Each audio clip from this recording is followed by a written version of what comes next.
and to facilitate that segment. I'm going to turn off my camera and microphone. I'll ask others to do the same if you're not speaking, but you're welcome to turn on your camera and microphone when you are speaking. We'd love to see your faces and your voices. We'll save questions for the very end. So we'll do a Q&A once we've had a chance to hear from everyone, from all of the speakers. Thank you. Ok, Nataly, ¿quieres presentarte tú o quieres que yo diga algo sobre ti? ¿Lo puedo hacer? No Claro tengo que sí. inconveniente. Gracias. Mi nombre es Nataly Campusano. Soy de Chile, de la región de Valparaíso. My name is Nataly Campusano. I am from Chile, the region of Valparaiso. Y soy parte de la mesa de las sanitarias de la región. I am part of the Sanitation Roundtables in the region. Que tiene como objetivo defender territorios que hoy día no tienen acceso al agua. Which their goal is to defend these territories that do not have access to water. Esa es nuestra principal función, dado que en Chile no existe el agua para todos, sino que el agua es privada. That's our main work, because in Chile, the water is not for everyone. Trabajamos en lugares específicos de la región, como los campamentos. We work in specific places in the region, like campaments. Y la región de Valparaíso es la que tiene mayor número de campamentos, y eso quiere decir no tener acceso al agua. And the region of Valparaiso is the one that has more campaments. I think we would translate that as informal settlements. Okay. Yeah. And those places, there's no water. Y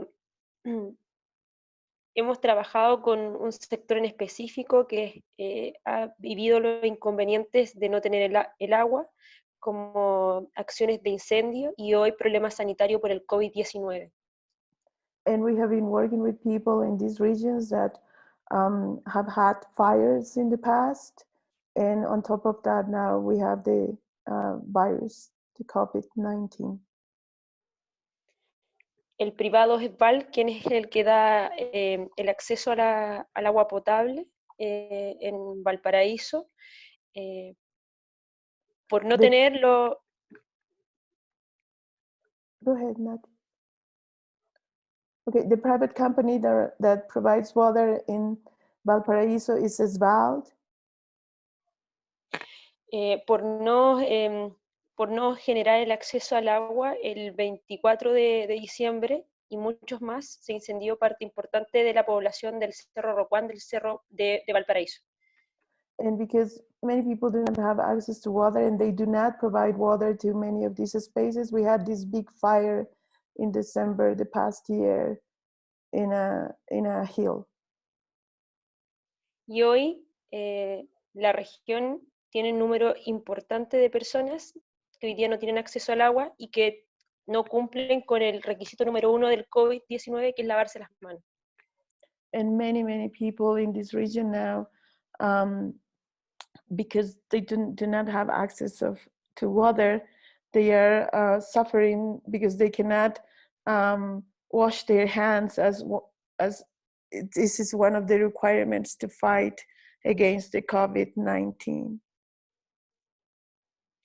Hoy día la región de Valparaíso sufre una emergencia sanitaria hídrica.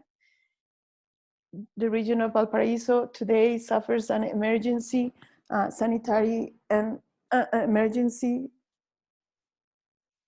Donde el agua, al ser privada, el Estado no ha hecho ningún tipo de intervención para aquellos que no tienen agua puedan acceder a esta. And because the water is privatized, the state hasn't done anything in order for people to access to water. Y ahí entra nuestro rol como mesa sanitaria, donde hacemos campañas de conocimiento de la estafa que hacen las sanitarias y la vulneración a los derechos humanos. And that's when we get in, telling people what's happening, telling them that their human rights are being violated and why this is happening. Donde judicializamos y discutimos con las autoridades regionales como las autoridades de las mismas sanitarias VAL. We're trying to judicialize. I don't know if somebody can help me with that part, but can you explain, ¿puedes explicar un poquito más qué significa judicializar, Nataly? Muchas veces vamos a juicio porque demandamos a la sanitaria por vulneraciones de derechos fundamentales como es el acceso al agua, generando vulneraciones al derecho a la salud, donde parte importante de la población, al no tener el agua, se generan otro tipo de enfermedades que también la población en este caso se ve afectada. Y hemos ido muchas veces a acciones, en este caso judiciales, ante los tribunales chilenos. So we take some cases because they are, while denying water to many people, they are violating many other people's rights, like the access to health. We take some of these cases to courts, and we try to sue the private company, and because these things are happening, many other rights are being violated because people do not have access to water. Donde hemos conseguido algunas cosas importantes, pero el Poder Judicial y el modelo chileno neoliberal que protege, en este caso, a las sanitarias privadas, está tan protegido que muchas veces hemos perdido. But many times we have lost this process because the government is protecting the private companies and doesn't protect the people. Pero otras veces hemos ganado.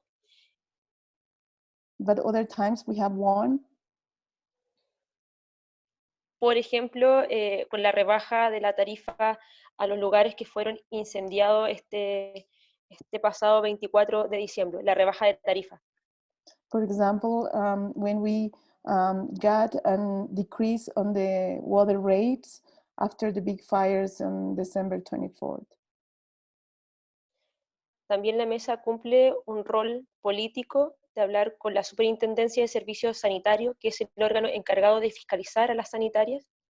We have been also dealing with this agency that is the national entity that deals with regulating the private companies. So we also interact with them in order to improve or mediate between the private companies and the people. Donde hemos hecho un sinnúmero, es decir, muchas acciones fiscalizadoras ante la superintendencia, donde el privado es VAL y su gerente general ya nos conoce y nos escribe constantemente para reunirnos, cuestión que nosotros no hemos accedido en primera instancia porque trabajamos con los pobladores y no ha querido hablar con los pobladores afectados por el no acceso al agua. Because since we have been denouncing many things that ESVAL is doing in the region to this national entity that regulates them, the company has tried to talk to us and try to get us into meetings, but we haven't done that because the company refuses to talk directly with the affected people. Hemos levantado la campaña de fiscalización de la tarifa sanitaria por ley, y también hemos levantado la recuperación de las sanitarias para la región de Valparaíso, atendiendo el sinnúmero de demandas que hemos hecho y a la vez también las vulneraciones constantes de derechos a los más pobres de la región. So we have organized ourselves around campaigns. One is to try to make transparent the water rates, because some of these rates, the sanitation rates, are under the law, are not open to the public. We have been also working around fundamental rights of people, that those rights being respected. Y para finalizar, nuestro principal temor en estos momentos de contexto mundial y nacional es que hoy día el acceso al agua es primordial para que la gente no se infecte con el COVID-19, y la autoridad nacional, el presidente Piñera, como la autoridad sanitaria, no han hecho ningún movimiento que vaya en beneficio a los pobladores afectados. We're very afraid of what's happening right now in the world, because we do not have access to water, and that's to access water is one of the main things to fight this virus. The President Piñera hasn't done anything in order for people that do not have access to water can access in alternative ways. Es una emergencia, nosotros la categorizamos como una emergencia sanitaria hídrica, porque tenemos una región con sequía, y esa sequía se agudiza donde hay un robo de agua para el interior de la región de Valparaíso, Chile, como también en los campamentos que son mayoritarios en la región de Valparaíso, con una población que no tiene acceso al agua, y es por eso que hoy día queremos contarle nuestra realidad, porque con el organismo chileno, con la constitución actual chilena, no, nos beneficia muy poco con las resoluciones judiciales que existen. So we are in the midst of an sanitary and water emergency in the region. On top of that, we also have how do you say sequía? Can somebody help me with that? We have a drought. Mm-hmm. Yeah, and with the actual legislation and constitution that we have in Chile, it's very hard for us to keep fighting the way that we have been doing it, trying to take these cases to court and all of that, because people are the ones that are meant to lose under the actual constitution in Chile. Para no alargarme, solo eso. Si hay preguntas, prefiero ir con las preguntas. So that's a little bit of the situation there, and if there are questions, I can answer them later. Muchas gracias, Nataly. Thank you, Marcela, as well. I'm sorry, amazing. No, it was an excellent translation, actually. It's not easy to always capture, but I think the thing to highlight is also that we're dealing with crisis here on top of many layers of structural injustice in Chile, in North America, and Africa. And the case Nataly talks about in Valparaiso is a really good example of this, where we're dealing with communities that have been abandoned by the state in a context where water is highly privatized in Chile. It's one of the most it's one of the countries in the world or it's the country in the world where water is most privatized. All water and sanitation services, 95% have been privatized. And that means private companies have come in seeking very lucrative deals. And the constitution legislation protects those companies and their ability to make profit. And providing water and sanitation to informal settlements, to poor people, isn't part of the deal that these private companies have to fulfill.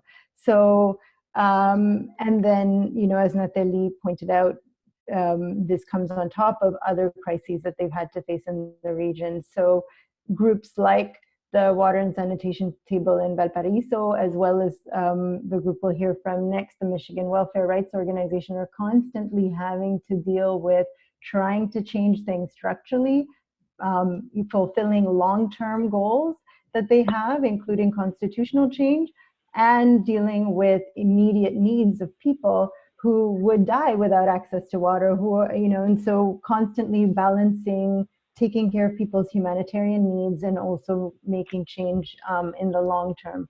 And every time a new crisis or a new hits, then then groups like this get bogged down with trying to save lives. And this is why we feel the long-term support towards groups like the Water and Sanitation Table, Michigan Welfare Rights Organization, African Water Commons Collective is really, really important. Next, we'll hear from Maureen Taylor, who from the Michigan Welfare Rights Organization. I know Maureen also will have to run in and out of this call. Yes. Mira? Yes, we. Yeah, sorry. Nati tiene que salir ahora al Consejo Regional. Okay. Entonces, se va a ausentar unos momentos. Okay, pero tú, so sí, you will be, yo sigo conectado, sí. Para contestar sí, las todo lo que necesiten. preguntas, ¿sí? Okay, sí. So Nataly has to run, unfortunately. She has another meeting, but we have Juan Pablo, who is also with the Water and Sanitation Roundtable with us to answer any questions. Next, we'll hear from Maureen, who also will have to run because she has a media interview soon, but will return to answer questions at the end. So, so without further delay, I'll pass on the floor to Maureen from the Michigan Welfare Rights Organization in Detroit. Okay, can you hear me? Loud and clear, Maureen. All right, success. Two things right quick, Mira. Thank you so very much for organizing such a profound international session. Very proud and humbled to be included in this conversation. And a special shout out to Mohammed. We've been on the phone with 12,000 phone numbers this morning, and I finally found the right one with his guidance. So thank you for that. All right. We are, as my colleague that just made a wonderful presentation, we are in the same boat. All of these conversations connected to this virus that start with you must observe the first line of defense, which is hand washing. It's just incredible to hear that. And in this country, it's repeated every day, every hour, probably every few minutes. And all of the main television corporate groups say this over and over again.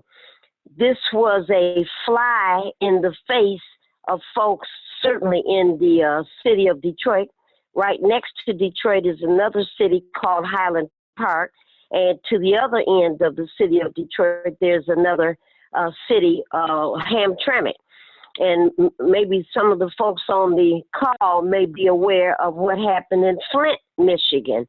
It will be 6 years in June, what happened in Flint. So we have in the Detroit area, we've been involved in fighting against attacks against low-income people for decades. What happened was in February or March of 2014, the water department in Detroit announced that they would start aggressive shutoffs in a special campaign. And the first set of addresses that I was able to access had 59,990 separate addresses in just the city of Detroit, where the water department had made plans to disconnect service. It was obscene. It was so absolutely wild and crazy for those first 6 months, because water department trucks were going up and down the streets with workers jumping off at the back of the trucks and disconnecting water with handheld computer devices, get back on the truck, go to the next house, jump off, and it went like that for days and weeks. So our position at Michigan Welfare Rights, and again, we are an advocate organization, so we are always about the business of fighting for the rights of the disenfranchised and the marginalized. It became quite clear almost immediately that only low-income, fixed-income residents were being targeted for this mass water shutoff campaign. So welfare mothers, homeless folks that may be living in someone else's house, disadvantaged and low-income elderly and retirees, disadvantaged and low-income disabled people, and children all over Detroit. Now, the way we have always looked at this issue is that our fight is always against privatization, all the time against privatization. We don't want Veolia and some of these other major international corporations coming in to access water, especially in Michigan, where we are surrounded by the Great Lakes, and we have 20% of the world's freshest water right outside my door. So we have always looked at this mass water shutoff campaign in the context of economics. And the way I will share this very quickly with my colleagues is that at one time, automobile manufacturing was the center of commerce in America and in Detroit. Detroit is a border town. We're 10 minutes away from Canada. So what we did here in Detroit and surrounding cities is we built cars. So all over the world, we built cars here. And of course, General Motors and Ford and Chrysler and now Toyota and other corporations have certainly branched out. But that branching out started as the trunk of that branching out most certainly occurred in the Detroit area. So as 100,000 workers could have been bivouacked or stationed at one location, the engine had to be built in this part of the building, the brakes had to be produced in another building, and each component of building a car was connected to something called the assembly line. So the A was connected to the B, and the B was connected to the C, and by the time you run through all of it, at the end of this activity, all the parts would be assembled, and what would drive off was a car. So at one point, General Motors workers were probably about in the late 70s and 80s. The blue collar salaried hourly paid worker at General Motors was the highest paid worker in the world. So we had all of those things coming out of Detroit. Well, as technology began to create opportunities for machines and computers and robots to do specific jobs that had been held for decades by individuals, then the balance of power started to change. And so as more and more workers lost their jobs and more plants began to close and different plants would reopen in the same community with 90% robots working. So as that transforming of power was happening in the 80s and the 90s, we get to where we are here today. And where there was one facility, Ford Motor Company had a place called Rouge, and it was 110,000 workers at that location. Today, the Rouge still exists, and there are fewer than 7,000 workers. It went from 100,000 to 7,000 workers, and these 7,000 workers are able to produce 21 times as many cars as the larger group did.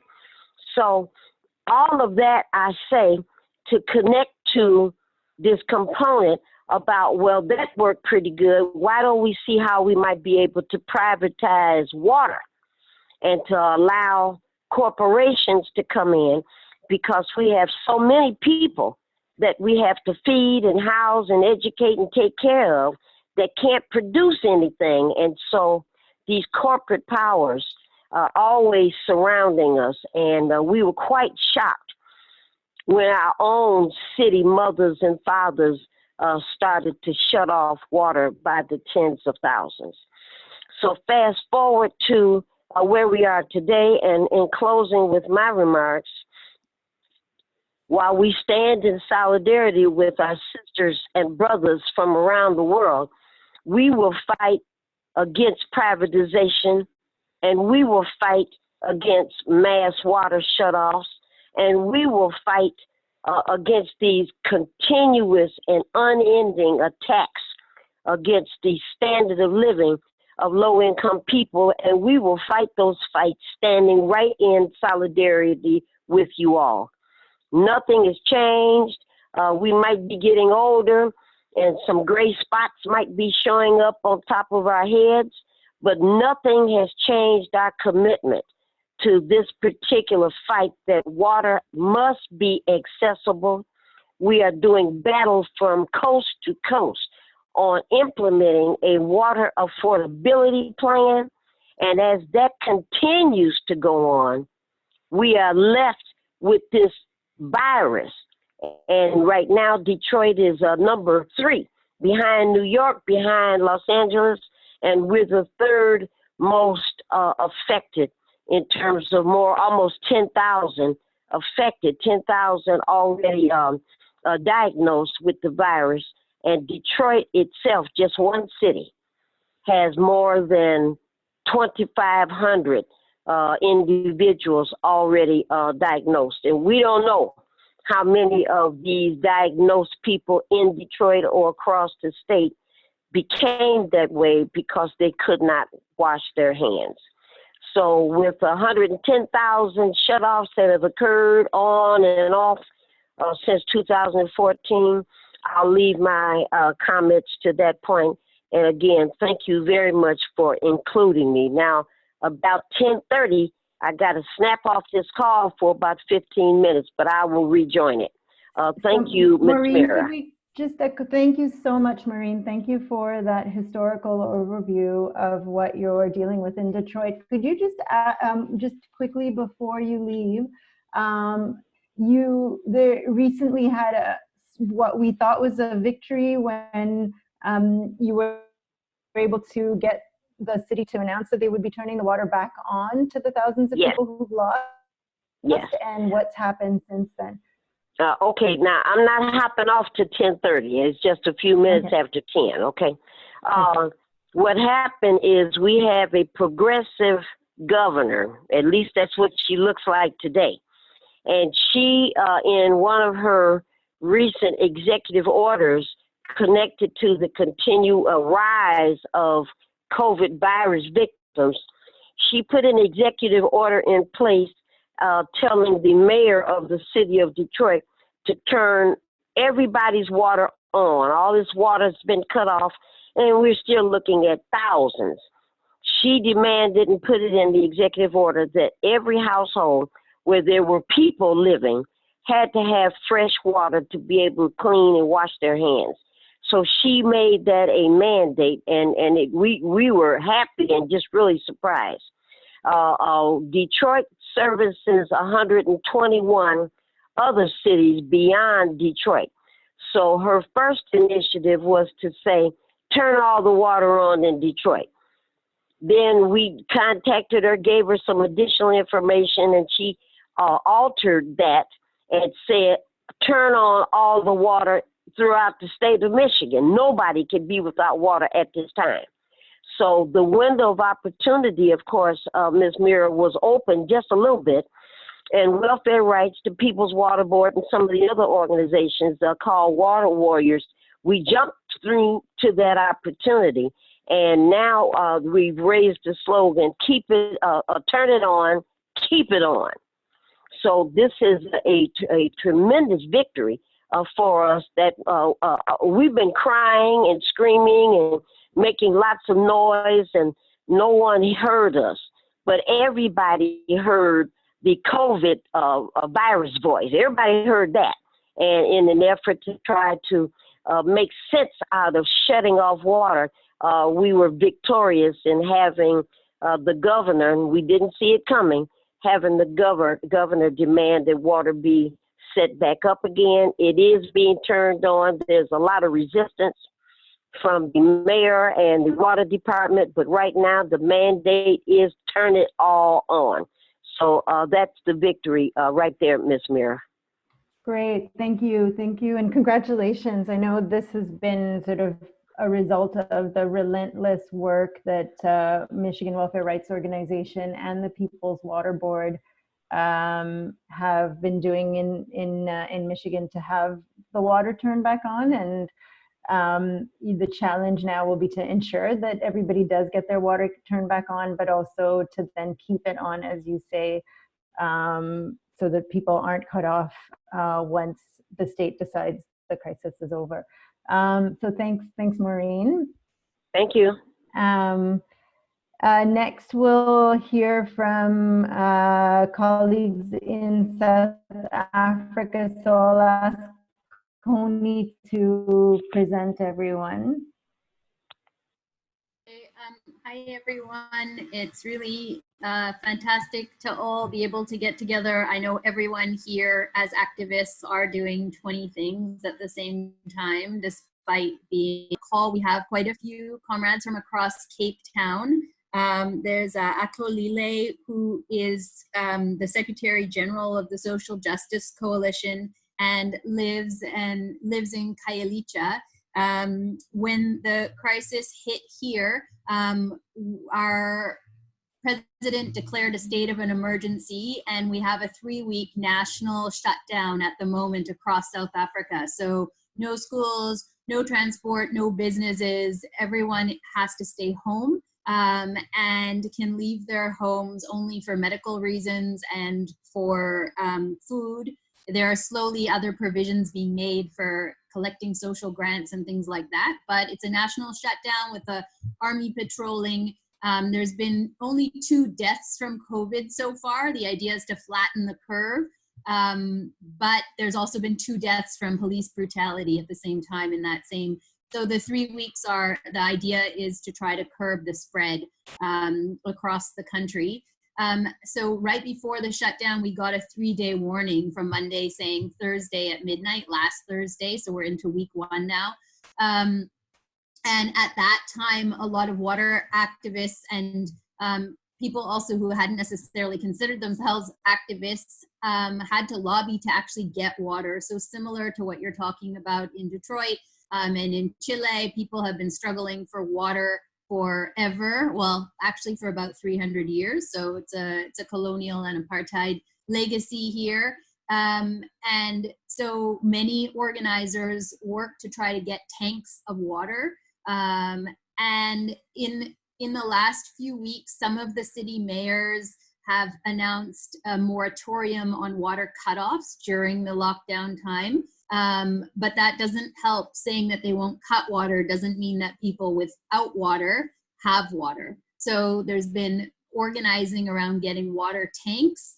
And so on our call today, we have 3 people who are on the front lines of this struggle from various parts of the city. Naomi Betana works with the Fighting Water Justice Coalition in Witzenberg, which is about an hour and a half outside of Cape Town. It's a rural farming community, and the Witzenberg municipality about 3 or 4 years ago got 25 million rand to implement prepaid water meters, and Naomi has been one of the activists at the forefront of resisting that. So there's been a recent moratorium on implementing the meters, but that doesn't mean water is actually flowing. So Naomi can speak to that. Faeza Meyer, her audio wasn't working. I'm going to try to get her back on the call. She works with the African Water Commons Collective, and she lives in Mitchell's Plain. It's a township in Cape Town.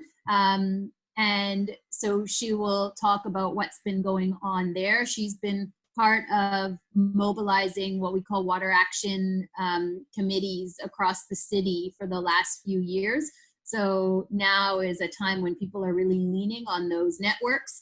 And then Nataly, who I actually haven't met yet in person, can talk about what's been going on in Khayelitsha and the successful attempt to get some water tanks ahead of the lockdown. Also from Cape Town, we have Soraya Sicheba, and like me, she's a support person in the struggle, a researcher and an activist, and her and I can jump in the Q&A, but we thought rather let's hear from people on the front lines of the water crisis. So Naomi, are you there? Do you want to go first? Okay, what about Atolile? Are you ready to go? Yes, I'm, yeah. Let me just start my video.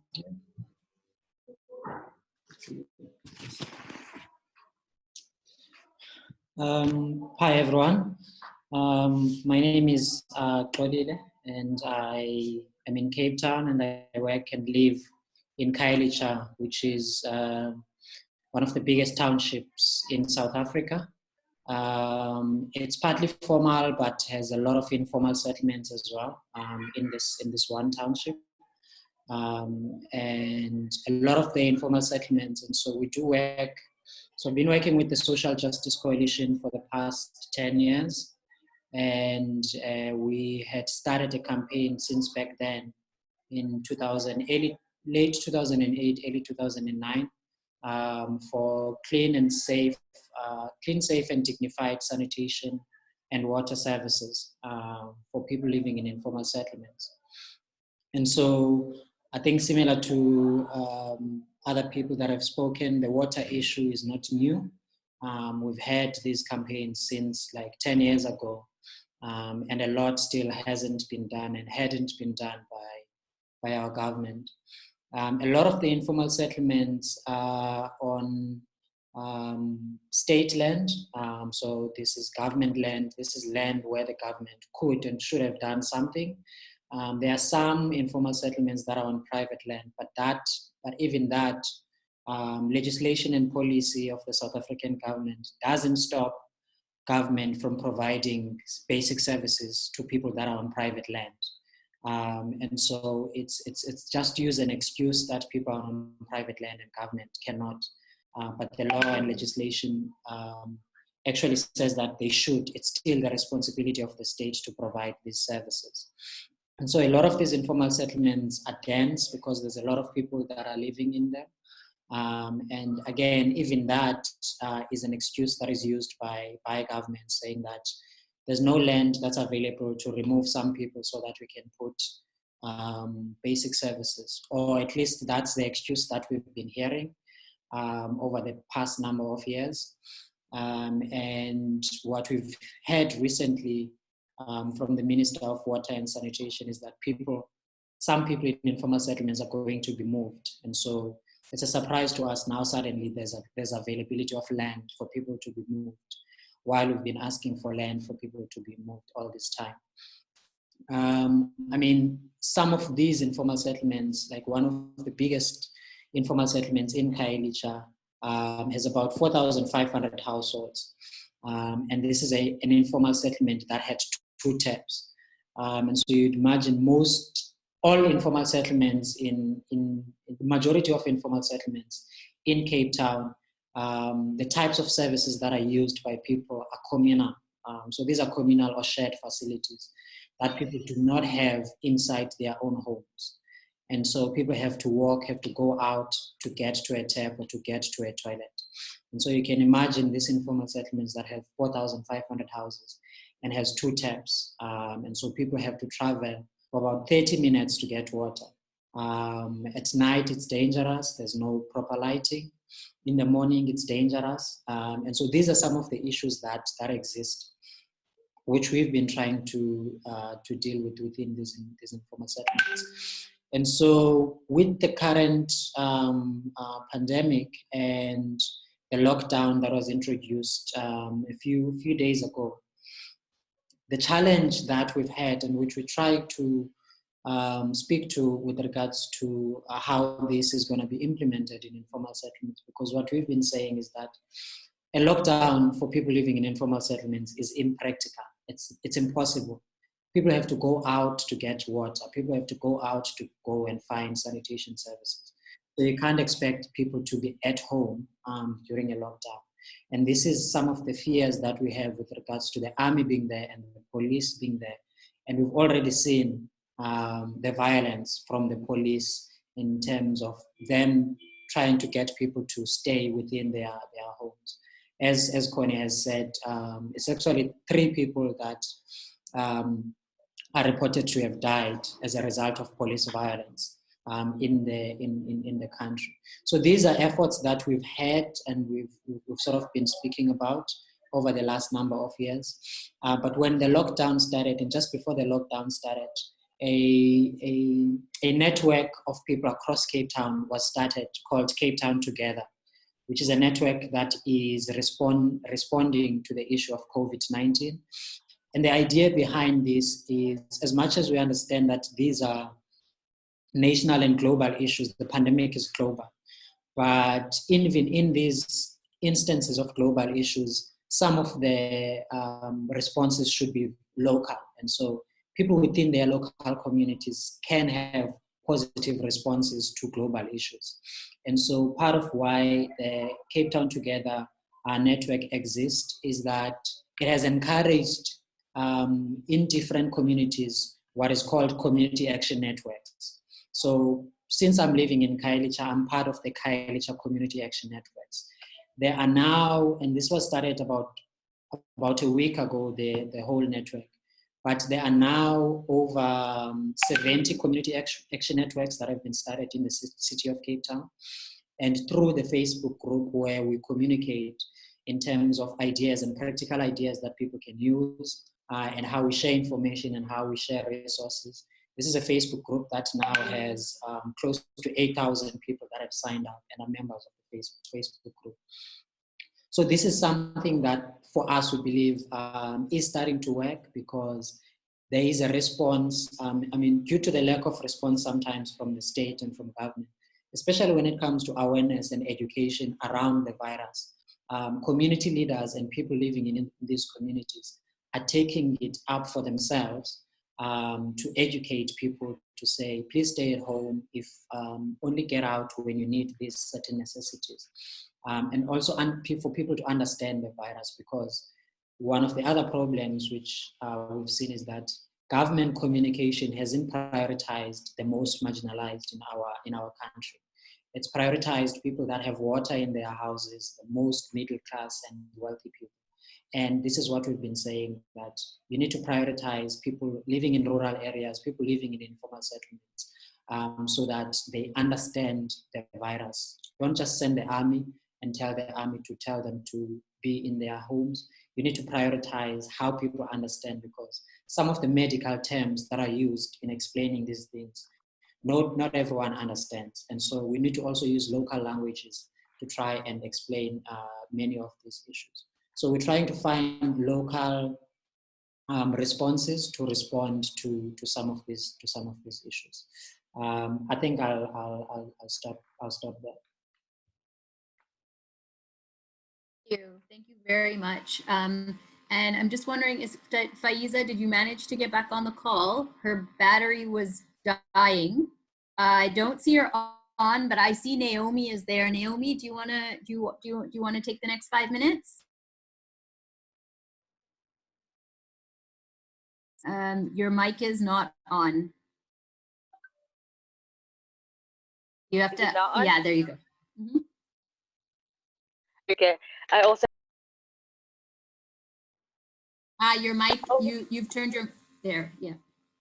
Is it not on? Okay, so like you said, we are from Witzenberg, agricultural town. The message was also clear. We started last year fighting against prepaid water meters because apparently it's not enough water in Witzenberg. Witzenberg has from the most richest farmers in the world, for example. So what we've been doing is we've been fighting against prepaid water meters. When the president has announced a state of disaster, declared a state of disaster, we have written an open letter to everyone, all of the households, as well as the municipality and the council, requesting that they must immediately stop the installation of prepaid water meters. And what the municipality also has done is that they've targeted the poor households. They will take away your indigent grant in order for you to take the water management device. So what we've asked them in the open letter was they must immediately stop with that. With the lockdown, we've also requested another engagement with them, that they must reconnect all water leakages, they must stop installation of the water meters, they must also reconnect electricity, and they've done that. They are currently busy with reconnecting all electricity. We've received a phone call this morning from various households saying that the electricity is on. I think for us the biggest challenge is our informal settlements. We have 7 informal settlements in this very small town, and like the previous comrade have said, it's the issue around sanitation and it's the issue around water. We've also managed to make contact with the national hotline of the minister. We've received confirmation that 10 water tanks will be allocated today to Witzenberg. For us, of course, the challenge is we don't know how we're going to monitor what's happening in the informal settlements as we also lock down. So I think what we're going to do, and maybe we can get some advice from what Kailicha is doing, is to set up local activist groups just for this period in our areas and to see what is happening in terms of the water tanks. I think for us another alarming factor is the municipality can now stop with the installation of the water meters, but we're not entirely sure they will stop after the lockdown. So I think that is another campaign that will need to proceed, because if you're connecting it now, why must you take it away again after?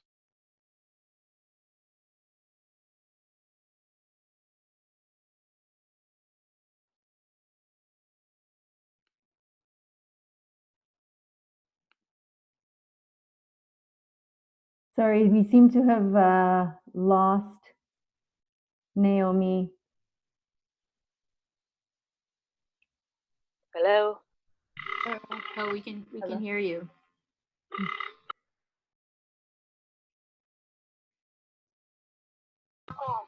Oh, you are? Okay. So, okay, I'm going to ask you to go then. Okay. Sorry, so Naomi, you seem to be frozen, but I think that's a key point about the keeping it on, which Maureen also mentioned, because we've been asking for water tanks and water connections for years, as well as all the issues around eviction, sanitation. So I think we should keep that in mind. If you unfreeze, I'll go back to you, but Faeza is on the call now, so I think Faeza, you should jump in.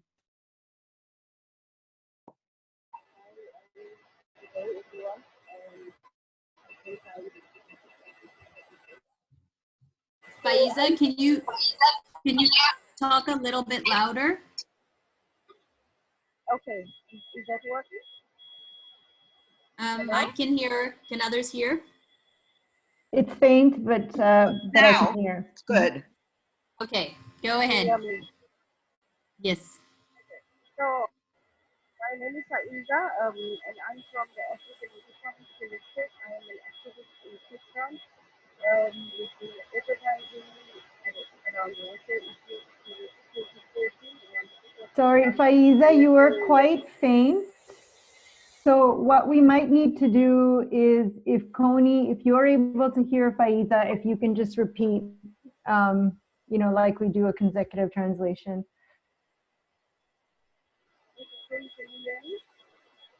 No. Hello? Hi, we can't hear you, Faeza, but Koni, are you able to hear Faeza? Yeah, I can hear her. Could Okay, you go. just repeat? Maybe. Sure.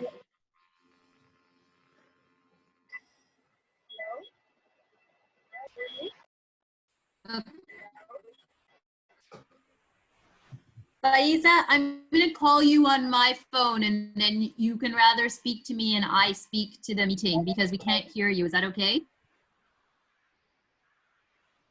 Okay. All right, so I'm just calling Faeza now.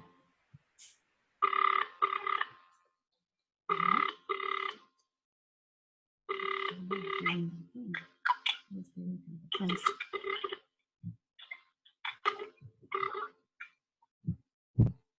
Okay, hey, okay, try this now. Can you try to speak and let's hear if people can hear you? You might No. still need to repeat after Faeza. Okay, all right, try again. They can't hear you, but I'm gonna say what you're saying. She says, hi, everyone. Hi.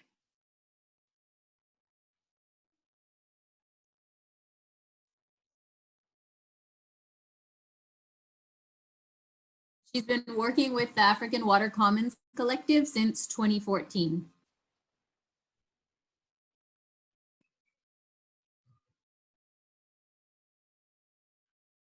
Okay, sorry.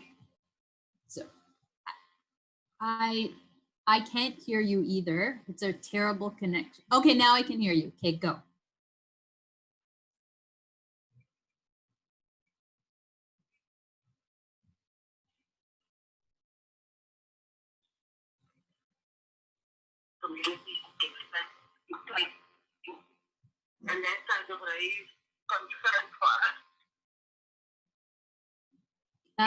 So they've been concerned with the ways that the city of Cape Town has been cutting people's water over the last many years. Faeza, sorry, Faeza, exit the chat because maybe your phone's doing too many things at once because you're still on the Zoom call.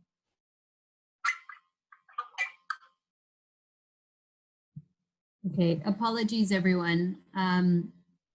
We'll give this maybe 2 more minutes of trying it this way, and otherwise maybe I can report on some of the AWCC work. Okay, try.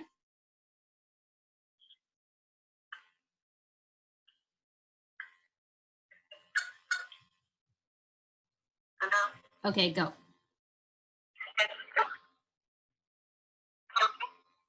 Yeah.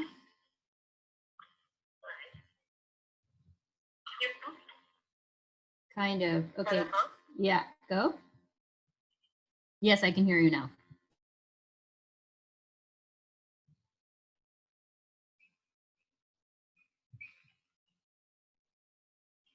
But I don't think that they can hear you. I think I'm gonna have to repeat. Try and see. So I was gonna talk about the work you've been doing all the way. They took the faculty and to cut some things in taking okay.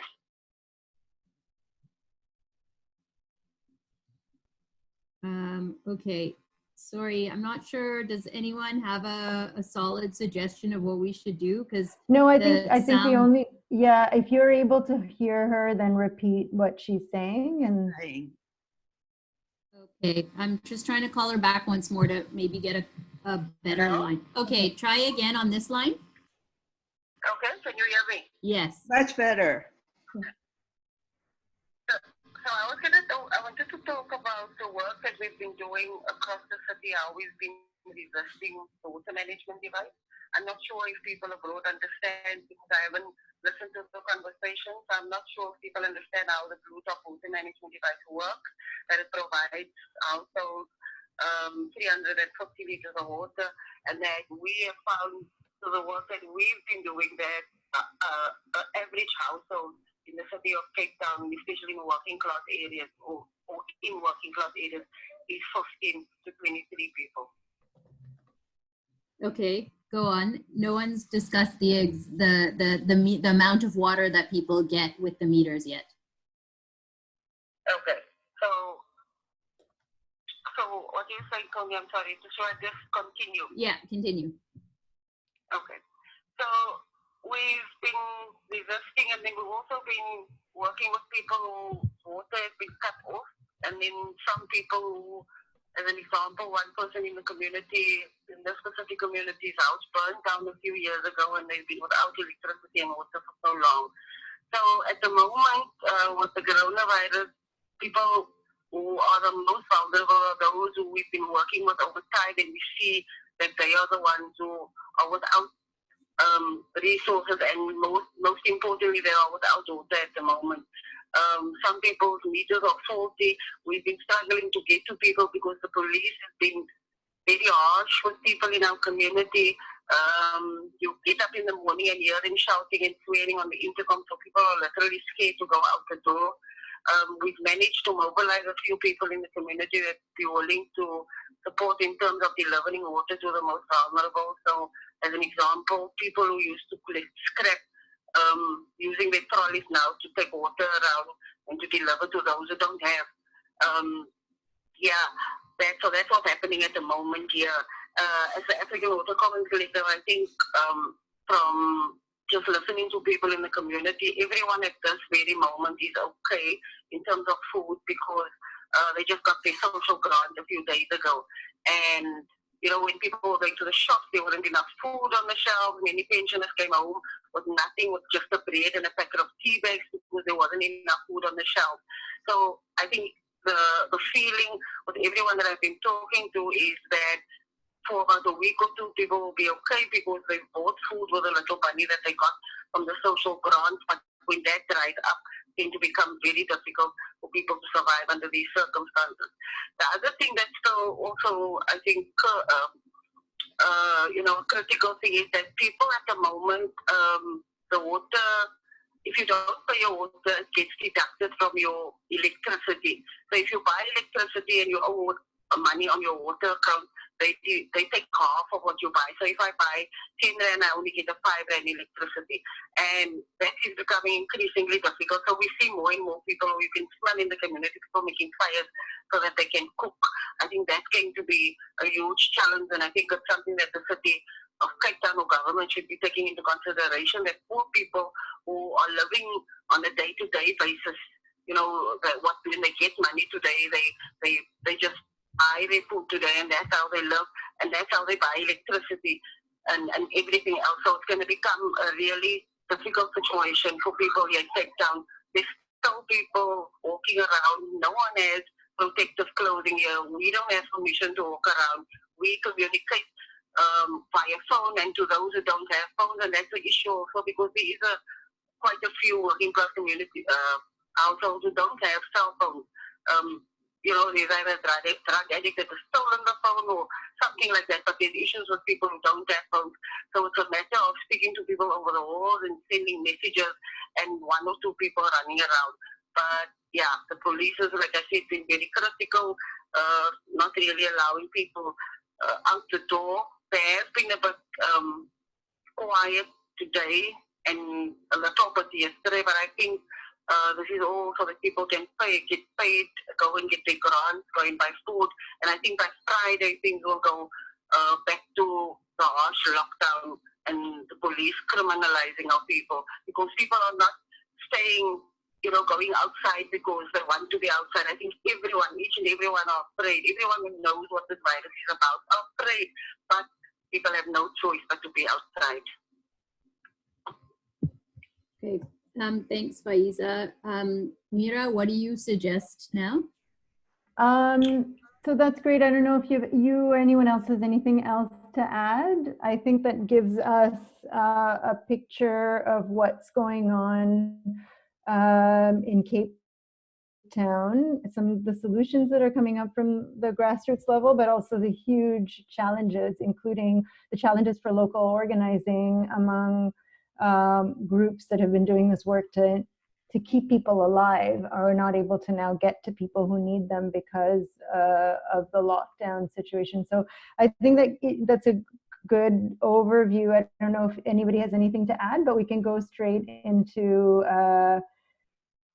Q&A and discussion. Next, if folks want to just actually, if you have questions or comments, indicate that you'd like to speak, or you can also type your questions into the chat.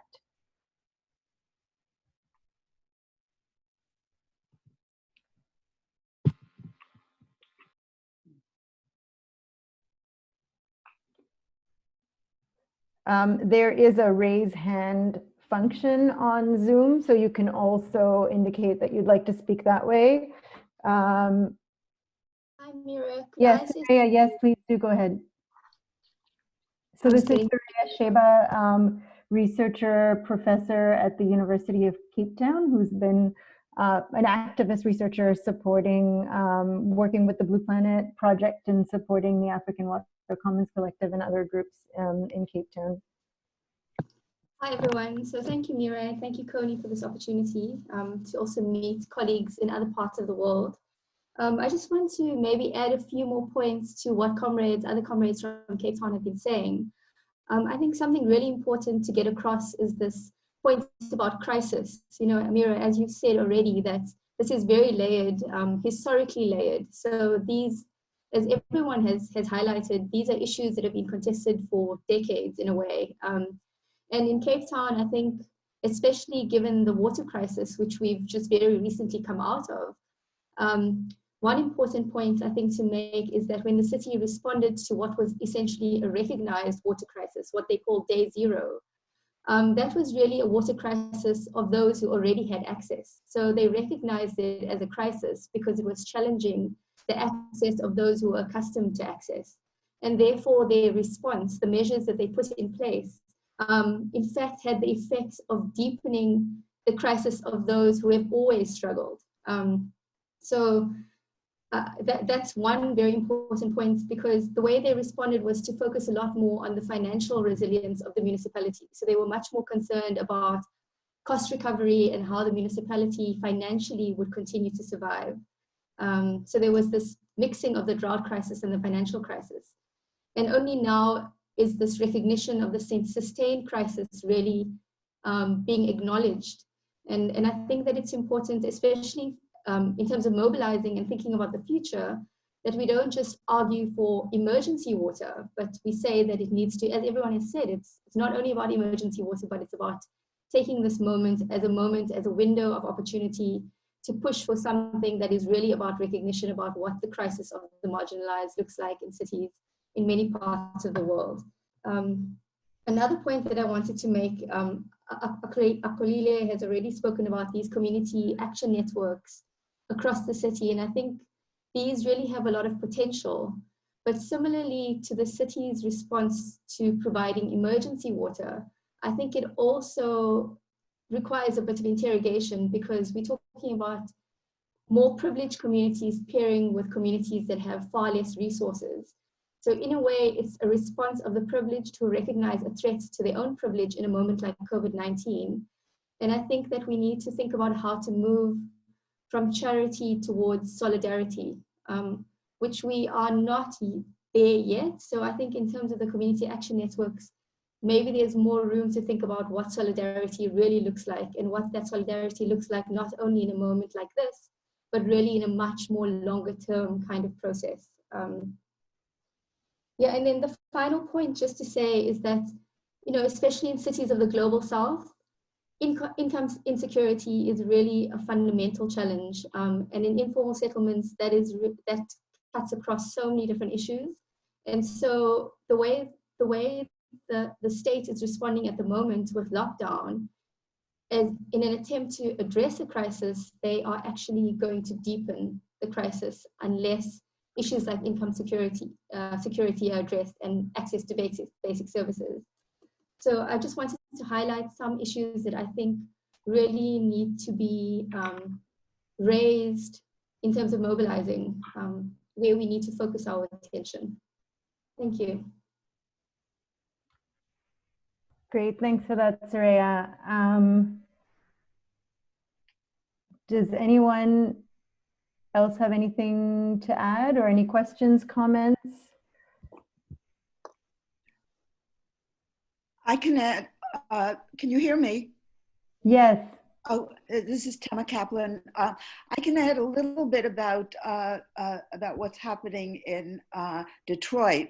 I don't know if we still have Maureen. Is Maureen here? But one of the problems is that, yes, the governor has agreed to turn on water to what are now 10,000 households that would have lacked water from 4 to years to now. And that's fine, except that the water pipes aren't working for a lot of those houses. Those water pipes have decayed, or they were pretty old to begin with. And what's happened is that people with money have been buying up bottled water and other kinds of things all over the United States now in fear of the coronavirus. And there's been runs on the markets, and prices have gone up. So one of the other things that the Michigan Welfare Rights Organization and the other, and the Water Warriors and the 10 groups that are basically been fighting for water for years now, is trying to do is to get the government to establish water at low enough prices that people can buy it. We're not on lockdown now in most cities in the United States, but we are on limited things, and people are, working well together in some places, but not in other places. And that's also happening in the Central Valley of California, where 15% of all the food eaten in the United States comes from. And there's a huge water crisis there as well, because most of the farm workers live in small towns and drink well water, which has been polluted for years. And so there too, there's a huge run on water. The schools there are already, and for a long time, have been paying up to $500 a month to buy water for the schools. But now that the schools are all closed, children don't have access to that water either. So there are, these huge crises which call for the government to finally pay attention to what's happening to poor people and what has been happening to the poorest people, even in one of the richest countries in the world. Great, thank you for that context, Tema. Any other comments, questions?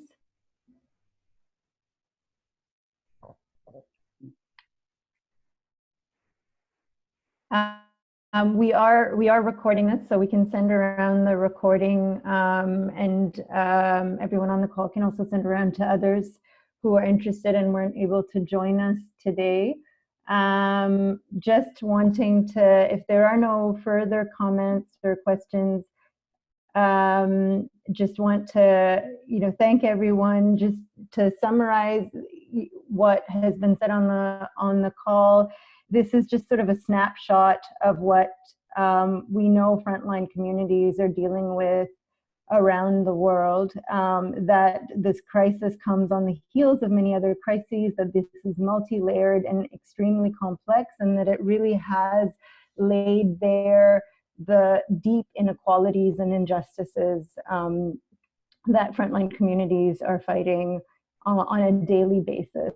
And that the ways in which states have responded have been, in many ways, to protect capitalism, to protect middle class and elite communities, and neglect the realities, neglect communities, frontline communities, working class communities. And not only neglect, but in some cases deepen the crisis and make things worse. We've also heard some of the victories, and these are hard-won victories that have taken years of work in places like, if we can call them that, in places like Detroit, where they've managed to get a commitment to turn the taps back on, in places like Witzenberg and Cape Town, where they've managed to get some support through water tanks, but the need, there's a great need to keep these victories going and to defend and protect and work towards the long-term solutions. As Soraya said, there's charity versus solidarity, and right now we're in a place where the charity's important as well, or the support for immediate solutions and relief is really important, but that we need to continue to work towards long-term solidarity and to support these groups who are actually working for structural systemic change. And along those lines, we'll be launching, so we'll send it around through the various lists that we used to communicate about this meeting. But we'll be launching a crowdfunder, so please share broadly so we can raise some funds to support these frontline groups to help them do their work. So thank you everyone for joining. Sorry, I don't know how to put up my hand and see the chat and see everyone. So I just to say also for the struggles across Cape Town and then you know, across different kind of national borders and oceans, obviously the material resources help, but so does we find it very useful for having people emailing in and calling our various political leadership as when we're trying to make calls, because people have been asking for water for years, highlighting that, as Soraya said, day zero for some people in Cape Town have been living in day zero for the last 300 years and continue to. And so the international support of heeding calls to say, we need to bombard this ward councillor, or we need to get this in the papers. We often find that first of all makes us feel a lot less alone, and also can often have quite a political impact of getting the attention, especially at this particular moment. So maybe there's also a way in the email listserv to widen our networks and have more people be able to respond to calls for solidarity across borders and across the various kind of, even the digital divide in our city is huge.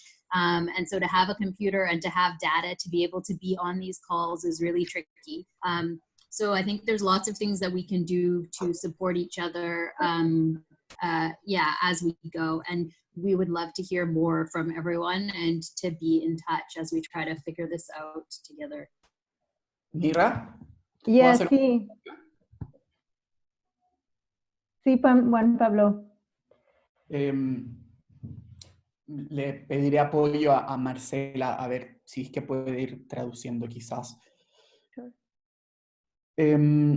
Bueno, agradecer esta instancia también desde la mesa sanitaria de Valparaíso. Thank you very much from the Roundtable, Sanitation Roundtable from Valparaiso. Nos apoya mucho el saber que hay más gente movilizada en torno al tema hídrico. It's good to know that there are more people organized and mobilized around water. Para nosotros es importante ahora porque en Chile vivimos el máximo del capitalismo. It is important for us right now because in Chile we live in a full capitalism.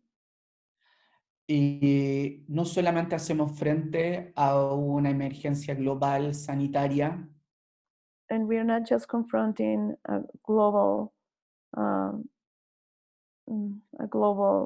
threat, sino que hoy nos acabamos de enterar de que no van a salir los camiones a repartir agua a las poblaciones de Valparaíso que están afectadas y no tienen acceso en el día a día.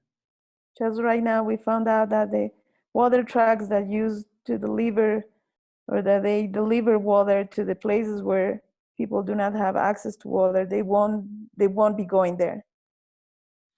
Y nuevamente nos pasa lo mismo que nos pasó con los mega incendios donde se quemaron más de 3.500 viviendas. And we're again at the point where there was that big fire and many houses were burned.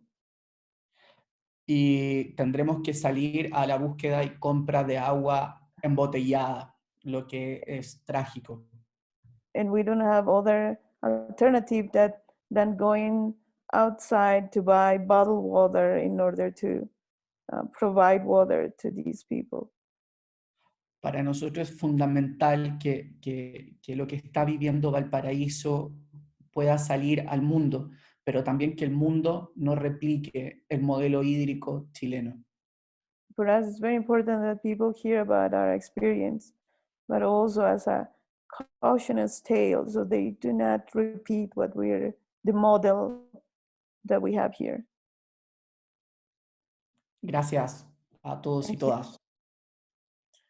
Just I would like to add to what Juan Pablo said. You know, we have set up this crowdfunding campaign. If you can support there, you know, I think we can help little to all these 3 communities. I'm posting the link right now on the chat, but I guess Mira will also share it in a broader email. But you know, we really want, you know, we think we're in bad shape, but there are others that are really in worse shape than we are, and I think it's important to support people right now. Gracias, Juan Pablo. Thank you, Marcela, for that. And the other, you know, just looking very quickly at the list of participants, it's really great that all these organizations, we've got Coordination aux Îles-de-France, we've got the Sisters of Mercy, and we have ESF, Engineers Without Borders Spain. We have several organizations who've joined the call, and the idea for us is also to form long-term relationships between the different organizations.